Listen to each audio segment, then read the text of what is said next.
नमस्कार मेरे किसान भाइयों, स्वागत है आप सबका एक बार फिर जानकारी से भरी हुई एक बहुत खास वीडियो में।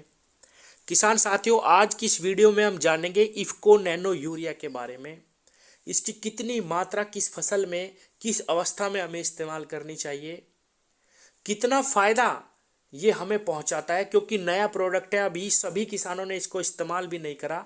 खरीदना चाहिए या नहीं, किस रेट में हमें ये मिलता है, और कंपनी का कहना है कि एक बोरी यूरिया जितना नाइट्रोजन इस 500 ml की शीशी के अंदर किसानों को मिलेगा। अगर आप इसको 1 एकड़ खेत में स्प्रे करेंगे तो एक बोरी यूरिया जितना ही लाभ आपकी फसल में पहुंचेगा। इस बात में कितनी सच्चाई है, और लास्ट में मैं आपको बताऊंगा कि मैंने किस किस फसल पे इसका इस्तेमाल करा और कैसे लाभ इससे मुझे मिले। किसान भाइयों, इफ़को नैनो यूरिया इफ़को द्वारा नैनो टेक्नोलॉजी से तैयार करा गया एक प्रोडक्ट है।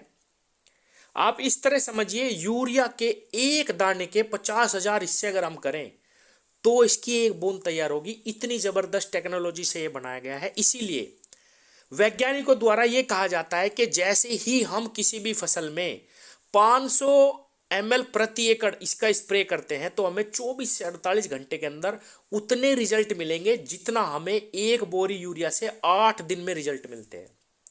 जब भी हम कोई भी यूरिया की बोरी अपने खेत में किसी भी फसल में डालते हैं और पानी देते हैं तो एक बोरी का रिजल्ट हमें 8 दिन बाद देखने को मिलता है। लेकिन अगर आप इसको स्प्रे करते हैं तो आपको तुरंत 24 से 48 घंटे में रिजल्ट मिलेगा। किसान भाइयों, जैसा कि मैंने बताया, इसकी प्रति एकड़ जो डोज है वो 500 ml है।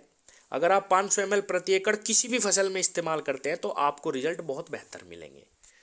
किसान भाइयों, आपको ये बाजार में 240 रुपये में अवेलेबल हो जाएगा। इसके ऊपर MRP भी 240 रुपये ही लिखा रहता है, इसीलिए आपसे दुकानदार कोई भी ज़्यादा या कम रेट नहीं लगा सकता। 240 में ही आपको मिलेगा। जबकि एक बोरी यूरिया हमें बाजार में जो मिल रहा है आजकल वो 266 से 270 रुपये के बीच में मिल जाता है, यानी कि 20-25 रुपये का फ़ायदा है इसे अगर हम इस्तेमाल करते हैं तो।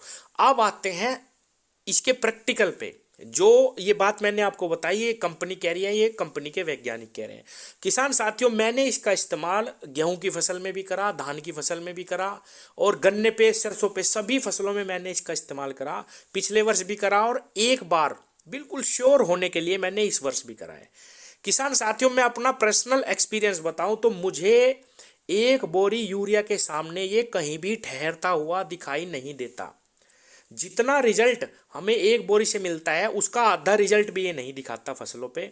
किसान साथियों, हम एक बोरी यूरिया का जब इस्तेमाल करते हैं, पानी देते हैं, ये बात बिल्कुल सच है कि 40 से 50% यूरिया हमारा जमीन को ऐसे ही वेस्ट चला जाता है, बिल्कुल सच है। और जो हम वो डालते हैं उसका रिजल्ट भी हमें थोड़ा सा लेट मिलता है, 8 से 10 दिन पे हमें रिजल्ट मिलने स्टार्ट होते हैं। लेकिन फिर भी मैं यही कहूँगा अपने पर्सनल एक्सपीरियंस से कि मुझे एक बोरी यूरिया के रिजल्ट इससे बहुत ही ज़्यादा मिले हैं। ऐसा भी नहीं है कि इसके रिजल्ट बिल्कुल भी नहीं है, रिजल्ट है, लेकिन एक बोरी के सामने बिल्कुल ये कहीं भी नहीं ठहरता। आपका कैसा एक्सपीरियंस रहा इसके साथ, ये ज़रूर आप कमेंट बॉक्स में मुझे बताइएगा। किसान भाइयों, किसी भी फसल में आप इसका इस्तेमाल कर सकते हैं, NPK के साथ भी इसका इस्तेमाल कर सकते हैं। लेकिन एक सावधानी और मैं आपको पर्सनल एक्सपीरियंस से बताऊं, और कई किसान भाइयों के सामने ये दिक्कत आई है जो मेरे सामने आई थी। मैंने इसका इस्तेमाल एक NPK 19-19-19 के साथ करा तो मेरी फसल में फायदे की जगह मुझे नुकसान महसूस हुआ कि यूरिया की जो मात्रा है उसमें 19% होगी और कुछ इसके अंदर हो गई, तो यूरिया ज़्यादा लगने से मुझे थोड़ा सा नुकसान महसूस हुआ। इसीलिए आप इसके साथ कोई भी ऐसा NPK यूज़ करना जिसमें यूरिया की मात्रा यानी N ना हो, नाइट्रोजन ना हो, जैसे 05234, 0050, उसके साथ आप इस्तेमाल करें तो अच्छा रहेगा। आप इसको NPK 19-19-19 के साथ इस्तेमाल ना करें। तो किसान भाइयों, ये बिल्कुल सच है, टेक्नोलॉजी बढ़िया है, और इसके सबसे बड़ा फायदा तो ये है कि आपको ज़मीन पे यूरिया नहीं डालना। अगर आप जैविक खेती करते हैं और बहुत ही कम रसायन का इस्तेमाल करते हैं तो आप इसका स्प्रे कर सकते हैं, आपकी मिट्टी बची रहेगी। सबसे बड़ा फ़ायदा तो ये है। और अगर मैं रिजल्ट की बात करूँ तो बहुत ही कम रिजल्ट मुझे इसके अंदर से देखने को मिले हैं। धन्यवाद।